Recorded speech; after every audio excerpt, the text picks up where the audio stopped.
Fred, I'm sorry. We'll get through this. My whole life has been a lie, Daphne. I have parents I've never known. We'll find them, together. No. I need to do this on my own. I'm sorry, Daphne. The engagement is off. I'm leaving Crystal Cove, and I'm leaving tonight. But what about us? Mystery Incorporated? Mystery Incorporated is dead.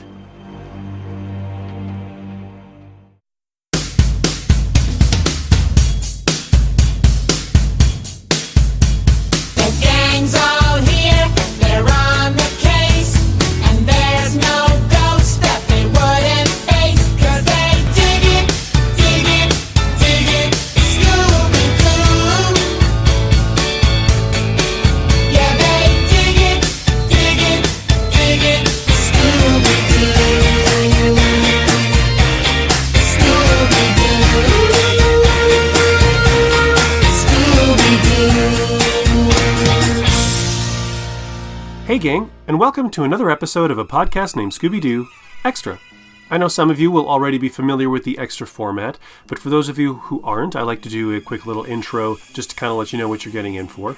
Basically, with these Extra episodes, I'm a bonus features nut. I love extras, I love commentaries, I love features. Unfortunately, for this 50-year-old franchise that seems to never die, Warner Brothers has really pulled back on what they're doing as far as added value content goes. One of the mission statements of doing the podcast when I started it up, basically if I'm constructing an oral history of the Scooby-Doo franchise, I thought, hey, while I'm at it, it might be cool to come up with, give creatives the opportunity to come on and do some commentaries and just add some additional behind-the-scenes information on episodes for these shows that you and I all love. And on this installment of Extra, I have a returning guest. If you're a regular listener of the show, you may have heard his full-length interview, episodes 14 and 15, I believe they were.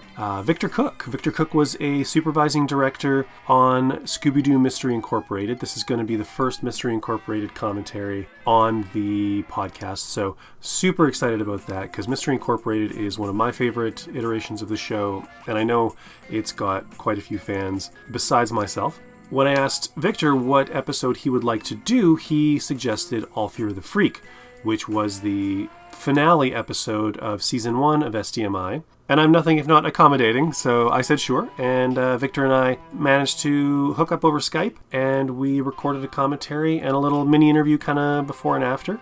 I always like to do just a warm-up chat and a outro, so you got that to look forward to. I just want to qualify before we get into it. There was a brief moment where something was going on with the audio, and there was kind of this like whistling, echoey sort of noise. It's very brief. It only lasts for maybe like 10 or 20 seconds, but it's there, and it was not something that I could clean up or get rid of without taking a chunk of what Victor was talking about in the moment. So I figured I'd leave it in, I'd qualify it with this. If you hate me for it, I guess I'll just have to live with it. You could skip ahead and go straight to the commentary. That's your choice. But I don't really have anything else to add, so I'm going to let you guys get to the actual content of the show, and as usual, I will meet you on the other side. So enjoy this isolated episode commentary for Scooby-Doo Mystery Incorporated Season 1, Episode 26, All Fear the Freak, with Supervising Director and Episode Director, Victor Cook.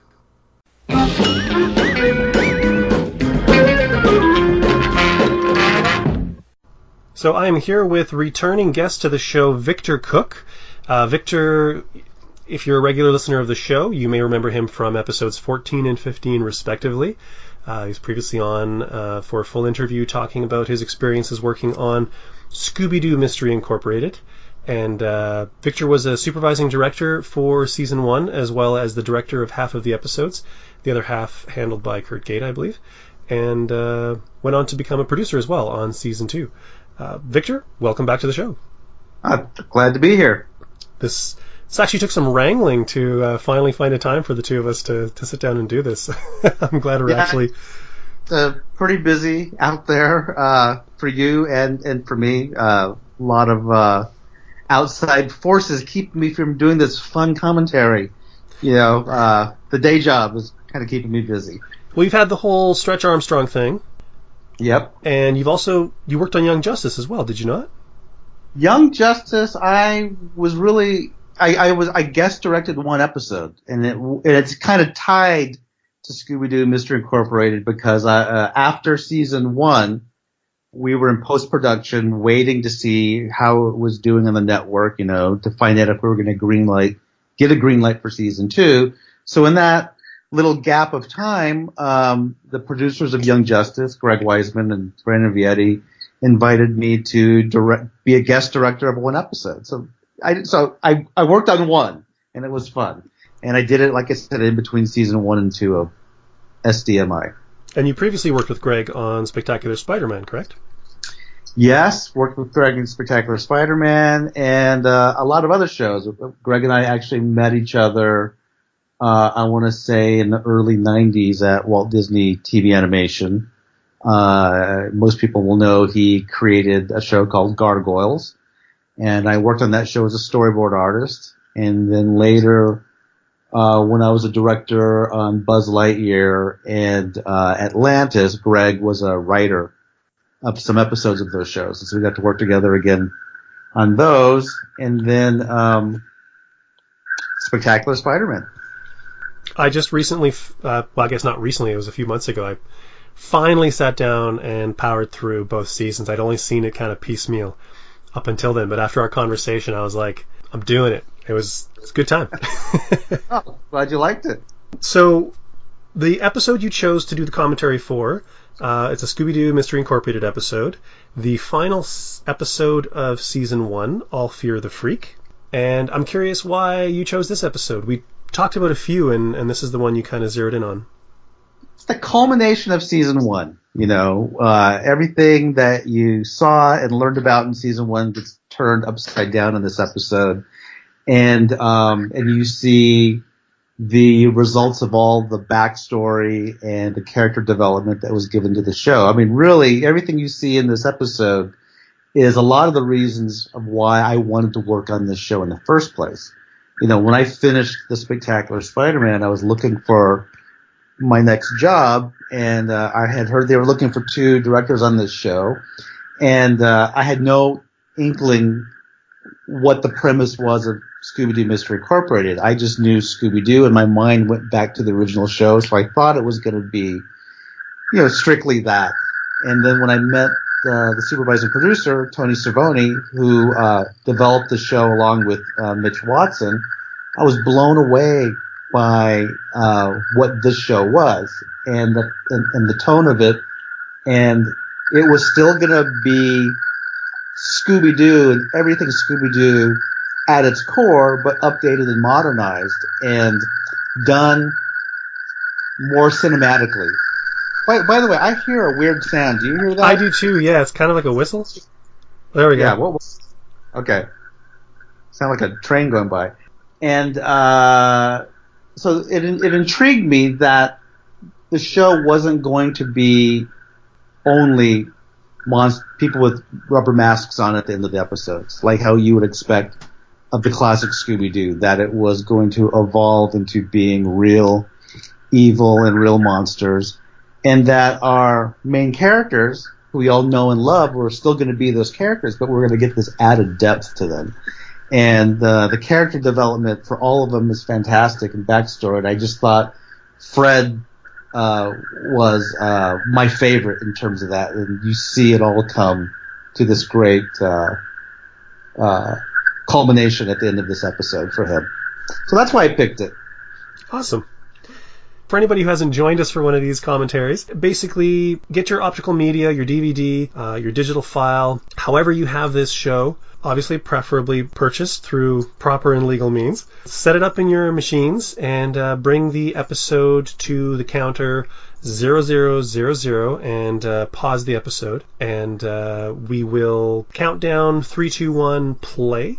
At which point I will press play and you should also press play. And that's when the commentary will begin. And we should be synced up with whatever you're watching on and what we're watching on. So take a moment, pause this episode. When you're done, unpause, and we will start. All right, Victor, are you ready to go? I'm ready. All right, so we're ready. You're ready. We're going to count down from 3, 2, 1, and play.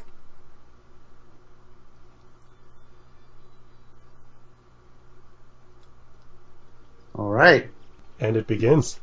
One of my favorite openings of Scooby-Doo Mystery Incorporated, one of my favorite prologues.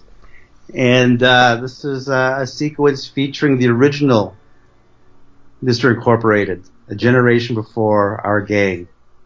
And what I love also about this is this history and backstory that there are even other mystery solvers throughout history before even this group throughout the ages of a different intelligent animal mascot and 4 humans who solve mysteries. It's really awesome.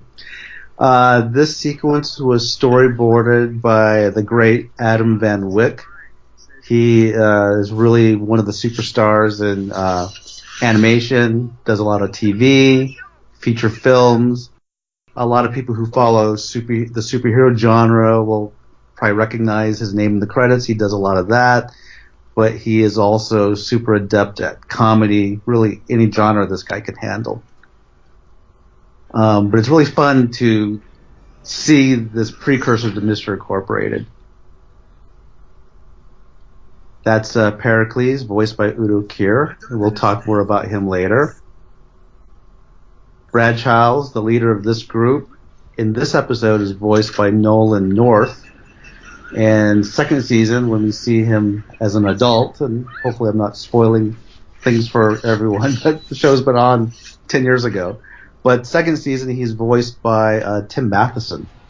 And I remember at the recording, when Tim Matheson came, I was kind of geeking out because being a kid of the 60s, I saw Johnny Quest when it first came on, and I knew he was the voice of Johnny Quest. Everyone else in the room, most of the other people in the room were like, hey, that's the guy from Animal House, but for me it was Johnny Quest.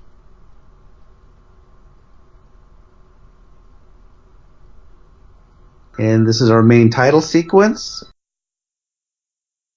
When we were first working on this, Dan Kroll and myself separately and together, along with Kurt and some other people in the crew,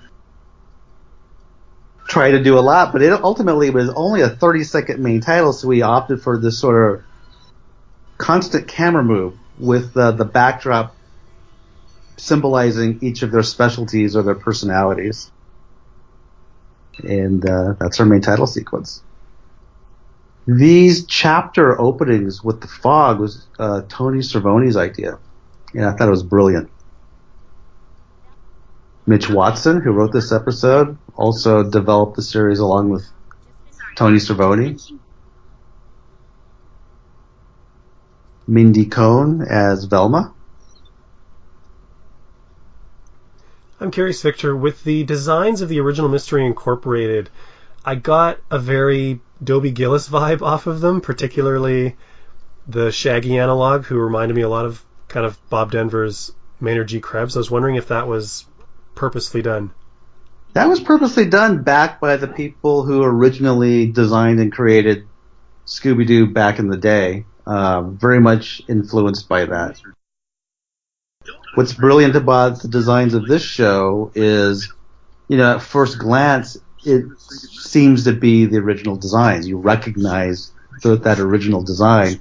But on closer look, you see the angles that make it easier to animate, and it makes it a little more modern. And that's Derek Wyatt. He's is just a genius of bringing those original Iwai Takamoto designs up to date and made it look so good. That opening sequence and this sequence is storyboarded by Aliwar Amancio, who has storyboarded many Scooby projects, DVDs, and TV shows. The guy's amazing. He was also the artist on the Superman Adventures comic for DC. Yeah, how I met him was he was a comic book artist, and he did a lot of Disney consumer products type of comics.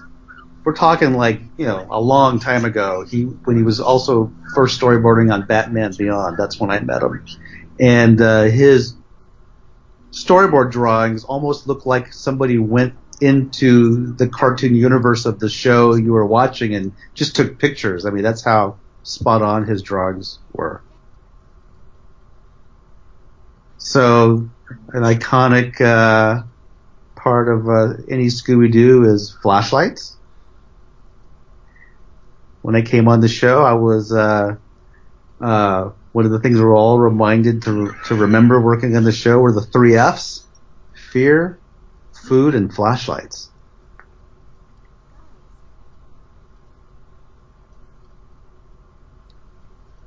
This was Dan Krall's final episode, was it not? He didn't carry on into season 2? He did not. He, he's super creative. The guy's a genius. When I first came onto the show, I was just impressed really by all the crew that was assembled. And Tony put the crew together. Derek Wyatt, who I've already mentioned. And then Dan Krall, who was the art director of so many Cartoon Network shows, very designy and textured and colorful. And then and they had Kurt Gaeta as the other director, who was known as a superhero director.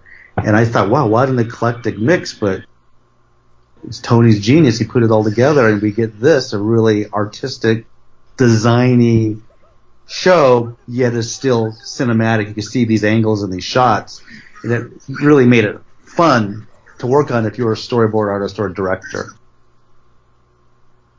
The Freak was kind of a challenge of how we were going to present him, and you can see a lot of shadows here. A lot of our other monsters were sort of super powered or had some ability, like emitting shock waves or something like that, and the Freak really didn't have that, so we had to figure out other ways to convey him in a scary way. And so I was just inspired by Nosferatu, that movie, and the use of the shadows casting. Scooby's dad, voiced by the original, Shaggy's dad, voiced by the original Shaggy's voice, Casey Kasem. This was also, I think, his last role. He was becoming very ill at the time that we were making the show. The mayor, who all season 1, Fred's dad, and voiced by Mr. Brady. Hold on a second. Gary Cole. Sorry, it's been about a decade, guys. Cut me a little slack. Yeah, but he was brilliant in this part. Whoa.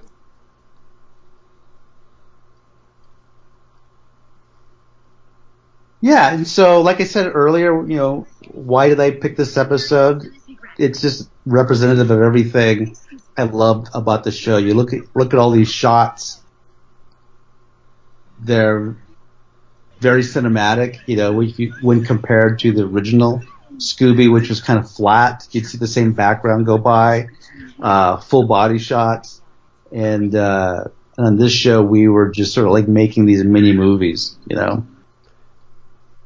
You mentioned the camera angles earlier, and I wondered, is that you choosing them, or is that the storyboard artists? That's both, actually. So what we do is we'll hand out the storyboard. Even at the beginning of the show, they'll know, depending on the show, the sort of the cinematic style of the show. Is this a flat show? Is this a cinematic show? Is this a dynamic show? And so they all knew going in this was going to be a cinematic show, and that some episodes we were going to riff off of certain horror movies and try to convey that look in it. So we have kind of an extensive handout, but we're not really thumbnailing every single shot with the board artists because you want them to bring something to the table too. So it's a mix. This section here was boarded by Hank Tucker, who I met in the beginning of one of the guys I met in the beginning of my career at Disney, back in the day, long before this. Were there any direct homages, horror movie-wise, in this episode for you? Well, I mentioned the shadows up front. That we were homaging Nosferatu with that.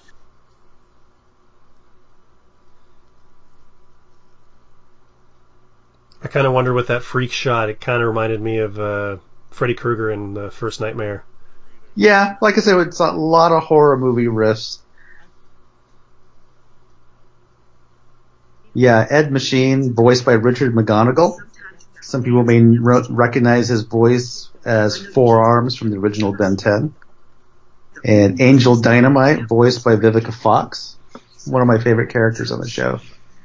And another example of like the great backstory, you know. I don't want to completely spoil it for everybody, but you think she's one person at the beginning of the series before you find out who she really is. It's really great.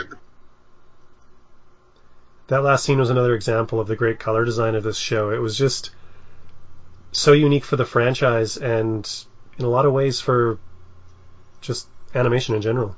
Yeah. This is one of my favorite sequences coming up. Ed Machine and Pericles. I was Udo Kier. Oh, his voice. This is just one of the best villains in TV animation history, I think. The combination of his character design, his backstory, and Udo Kier's voice. He's amazing. He's so sinister. This once cute little parrot, you know, the mastermind. And look what happens here. You know, what's implied here. It's amazing. And the transitions are very cinematic. So it was like really fun to do in that sense. And you're right, the color design on this series is fantastic. You know, Dan Kroll just did an amazing job of setting that up for us. There's another Kroll working on the show, Rob Kroll, who's responsible for the music. And again, super talented. And it was just great meeting with him at the top of every episode, spotting these episodes, and figuring out actually where not to have music was always a fun part of the puzzle. And I love the themes he brought. Each character had a theme. Each villain had a theme. He was the perfect choice for the music for this show.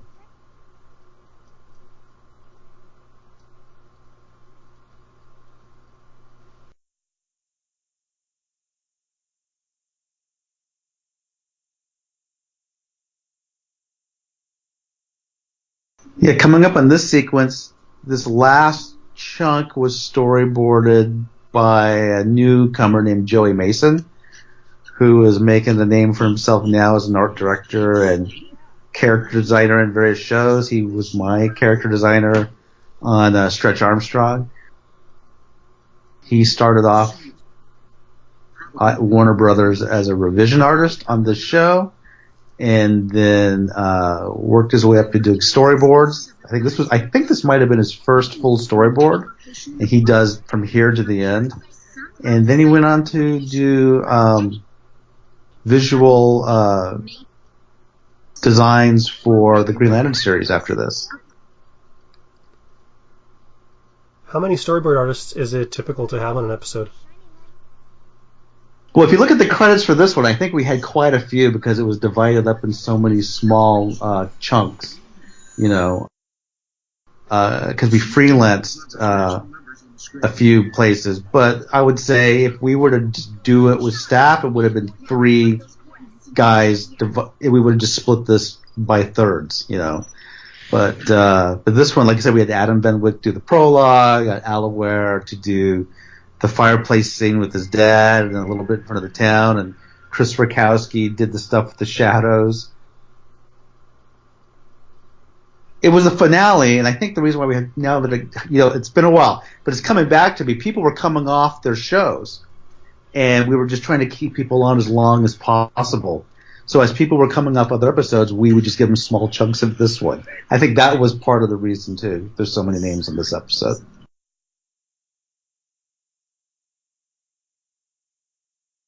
Yeah, Daphne, voiced by Gray Delisle. I think she's a great character. You know, she comes from a wealthy family, and there's not a snobby, snooty bone in her body, and she's got a lot of heart, and she's brave, and she's there for her team. I think she's a great character.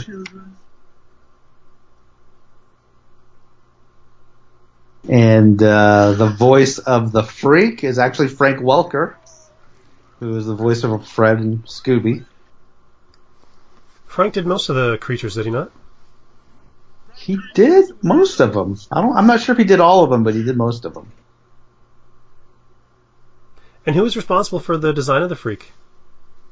That was Derek Wyatt, the guy mentioned at the top. He did all the main designs. There was Danny Kamanian and Brian Druhard, who were also character designers in the show and did some incidental characters and side characters. But Derek, I'm pretty sure, designed, along with Tony, also all the main monsters. And Derek would also do all the main characters. That wide shot of the Freak climbing out of the cave was pretty awesome. Yeah, this whole end sequence is very cinematic. So, not done in the style of the original Scooby, Did you step up the game a little bit because it was a finale, or was that just generally the approach you took to the whole series? It's the approach we took to the whole series. I mean, the bar, what impressed me when I came on the show, as I mentioned before the introduction, or before we started, was the team that was assembled. The bar was really raised high, and you really wanted to match that as much as possible. And so like I said, we knew we weren't doing a flat sort of homage to the original Scooby. We were, in film language, making the cinematic, as far as how we staged it in the shots. I mean, you'll notice there's nobody who runs in place for 3 seconds before taking off. Just sort of, we didn't do those tropes in the show. It's still a hilarious show. There's a lot of humor and a lot of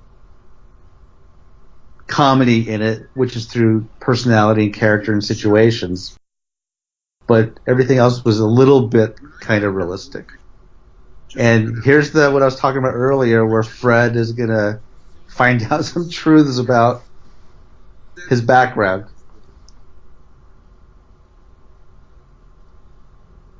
Poor guy.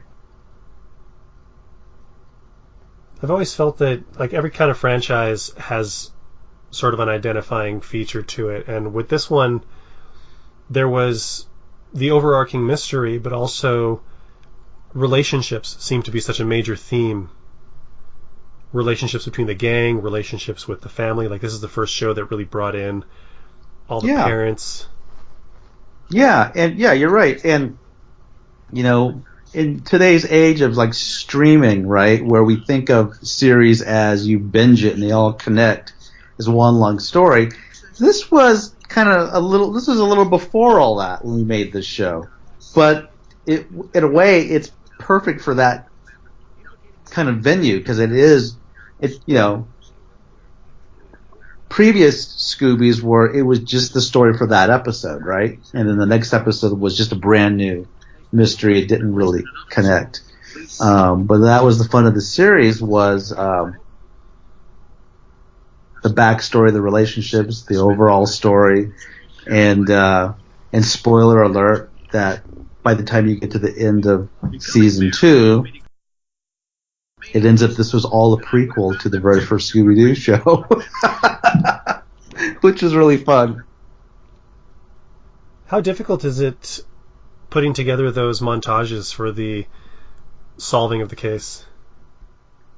Some of those were clips from past episodes, so it's not that hard. We early on decided on a color scheme for the flashbacks for this show, but no, it's not that hard. Yeah, I tell you the hardest part of working on this show, I think, were always the traps. The really intricate traps, which I think this episode really didn't have like some other episodes did. But those Rube Goldberg type traps were. I don't know how Kurt Gator felt, but I think they were. It was the hard part of the show. The monsters, the staging, all this stuff, all these great cinematic shots, to me was the fun. I don't want to say easy, but it kind of came a little more naturally, for me at least. But the traps were hard. I always felt this was kind of a bold ending, especially after hearing what you said in the intro about how you were waiting to see if you got a pickup on season 2, because it's such a cliffhanger ending. The story is clearly not over. No, well, that's the intention was, that the story was going to go on, and it would have been unfortunate for the fans if it did get picked up, because then this just would have been the last episode. But you have to, on any show you work on, you mentioned the Spectacular Spider-Man. We didn't only want to do 26 episodes, and but that last episode is now the last episode, even though the last scene tells you there's more story to be told. So, yeah, I don't know if it was a bold choice. I don't think of it that way. I just think of it as this is the middle of the season. This is a great scene. Yeah. Don't be afraid, Scooby. And, we talk about, like, the depth given to the characters. And, like, even Scooby. I mean, he's still Scooby. He loves to eat. He's afraid of monsters. That's not changed. But there's some added depth to him. And it's like he is loyal to his friends. And, like, what anybody would do for their friends or family if they're in danger, you reach down and you find the courage to do the right thing someday to help them. And that's Scooby here, determined at the end. Having seen the whole series now, seeing that scene with Scooby, it's interesting because it's kind of one of the first real hints that Scooby is sort of the hero of the show. Yeah. And that's something that hasn't been an element of previous shows. I mean, the show's always been named after Scooby, but he's never really been the central character. Yeah, and you follow this all through second season, and you see that happen. Great end music, again by Rob Kroll. Perfect. Well, that was fun. Well, thank you. That was great. I had a good time doing that. Is there anything that was maybe jogged your memory in some way of something that you didn't get a chance to say during the episode? Well, let's see. Every aspect. I a lot of these crew people I had worked with. It was a mix of there were people I had worked with before, brand new people I had never worked with before. It was just this, like I said, this eclectic mix. And I was just thinking about the people I've gone on to keep working with after the show till today. A lot of the storyboard artists, Adam Van Wyck, Chris Wachowski, Allaware, Joey Mason, kept working with them after the show and other shows. The voice actors, Scott Minville, who played Ricky Owens in the opener, who people will also recognize his voice as Robin in Teen Titans, but ended up working with him on Stretch Armstrong and the Flex Fighters. He played Jake Armstrong. That's right. And the voice director, Colette Sunderman, she did a fantastic job in the booth with all the actors and wrangling all the talent, and so that was very fun. Every part of the process was a blast to work with. So yeah, really fun memories. Starting to flood back now after watching this episode. Well, you're the first and only SDMI creative that I've had a chance to talk to so far, and it's definitely the first SDMI commentary, so I know everybody's going to be kind of excited to hear it, because it's a show that has a following, and despite being one of those shows that actually did get an okay home video release, there wasn't really any added value content on them, so... Yeah, I don't know about... I'm not part of any of that, but I'm glad to be a part of it. I'm proud to be a part of the show. But I feel like my role on the show was to really be there to help execute and follow through on the vision of the guys who developed the show, which was Tony and Mitch. Months and months and months before I got hired, they mapped out the series. And when I first met them for the job and they told me about it, it just blew me away, and I wanted to be a part of it. And working next door to Kurt Gaeta, just seeing he just made it look so easy, and his episodes were all super, super fantastic. And I've already gushed about these people earlier. I'm just talking in circles with Dan Kroll, Derek Wyatt, all of them. All right, well, thanks again, Victor, so much for coming and doing the commentary. It's been a pleasure having you back on the show and celebrating Scooby's 50th anniversary with another unique behind-the-scenes look at the making of this great show. Well, thanks a lot. It was fun. Is there anywhere online you want people to find you, and is there anything you would like to plug before we close out? People can find me on Twitter.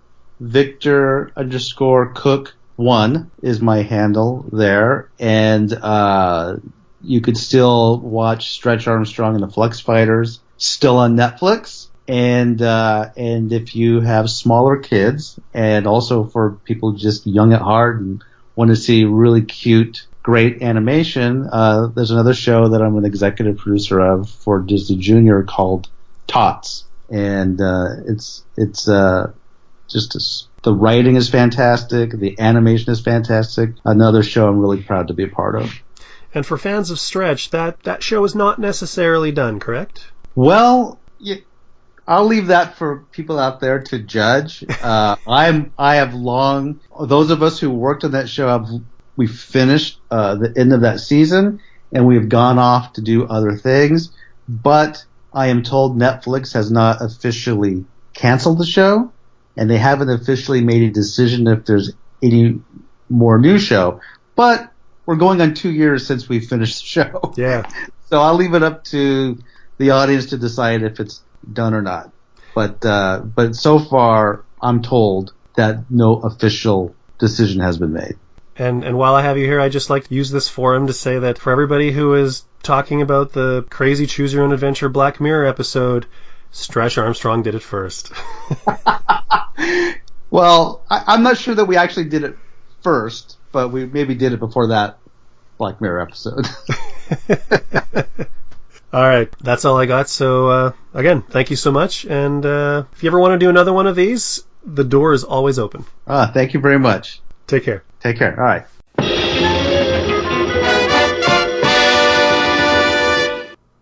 And there you have it. That concludes APNSD's exclusive isolated audio commentary track for Scooby-Doo Mystery Incorporated Season 1, Episode 26, All Fear the Freak, with Episode Director and Series Supervising Director, Victor Cook. I hope you guys dug that as much as I did. I just want to take the opportunity to thank Victor again for taking some time out of his very busy schedule and coming on and doing this. Every time a creative comes on and does one of these, it's always a gift. I just love the fact that there are creatives that are willing to come on the show and not only do the interview, but do these extra little things and talk about these shows that they did, 5, 10, 20 years ago. So thank you, as always. And as you probably heard at the end of the outro of the commentary, if you want to follow Victor in any of his other ventures, you can find his past work. He's done a ton of stuff for Disney Animated. We talked about some of that. Spectacular Spider-Man, Stretch Armstrong and the Flex Fighters, and his current series that he is working on for Disney, which is Tots. So like I said, if you want to show some support, show Victor some love, check those shows out, support those shows. And if you want to check out Victor online, you can find him on Twitter at Victor_Cook1. The numeral 1. Check him out there, follow him there. He's always posting stuff about Scooby and other shows that he's worked on. And feel free to let him know what you thought of his commentary on Twitter. I probably should encourage that more. If you guys are digging the fact that these people are coming and doing these, let them know. Let them know online that you're loving them. That actually probably helps get them back for more or get more people in to come and do these. So appreciate that if you do it. If you want to send this show, my show, some love, you can find me online on the social medias. I am, there's a Facebook page. There is, I'm on Twitter at Scooby-Doo Cast. There is the blog, WordPress blog. That's scoobydoocast.wordpress.com. And a podcast named Scooby-Doo on Instagram. So generally, if you search a podcast named Scooby-Doo or APNSD, one of the accounts will show up. You'll find me. And if for some reason you can't reach me in any of those other ways and you just have to send me an email, there is a podcast-specific email, scoobypodcast@gmail.com, which I check in frequently, but I do check. Also, if you stream or download the show off of iTunes, while you're there, rate and review the show. It helps get the podcast into the eyes and ears of people who may not know about it. Anything you can do on that end would be a great favor to me. And feel free to share the show online on your social media, depending on what friends and family listen to podcasts on, if they're interested in Scooby, or they're interested in animation or animation history. The show is available on iTunes, YouTube, should be going up on Spotify with this episode, so you can check Spotify as well. And iHeartRadio and Stitcher are all the places that you can get the show if you're not just getting it straight from scoobydoocast.libsyn.com, which is my homepage. And let me know what you think of the show. Let me know what you think of the commentaries. Yeah, that's it. I'm kind of rambling at this point, so we're done here. I hope you guys enjoyed it as much as I did putting it together. I do have more stuff on the way, so keep your eyes and ears to the social media, and I will definitely be letting you know what is coming up next.